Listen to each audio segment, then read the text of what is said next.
ফেসবুকে দেখি, ফেসবুক এক আজব জিনিস। ওরে বাপরে বাবা, আমার মাথাটাই ক্র্যাক হয়ে যাবে মনে হয়। আমি একটা পোস্ট করি, নিচে দিয়ে পোস্ট করে কোনো এক দিদি জান্নাতি মেয়ের অপেক্ষায়, তার কিন্তু দাড়ি কাটা, এখানে ট্যাটু। বুঝতে পারছেন? সে জান্নাতি মেয়ের অপেক্ষায় আছে, বিয়ে করে নেই এখনো।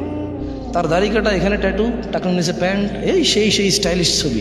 আমি প্রোফাইলে দেখি, মাঝে মধ্যে যাই দেখি, তার চিন্তা করে যাচ্ছে ও জান্নাতি মেয়ে চায়। নিজেকে জান্নাতি করো না কেন? নিজেকে জান্নাতি করলেও জন্য সহজ হয়ে যেত। আমি কিন্তু এটাকে মস্করা করতেছি না, ওর এই চাহিদাকে আমি সাধুবাদ জানাই।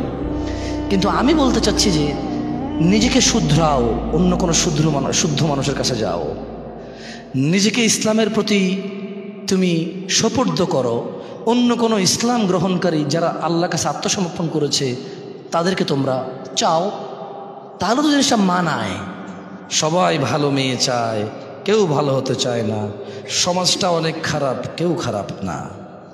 সবাই ভালো ছেলে চায়, খারাপ ছেলে চায় না। সব পুরুষরা বউ মারে, কোনো মহিলা তর্ক করে না।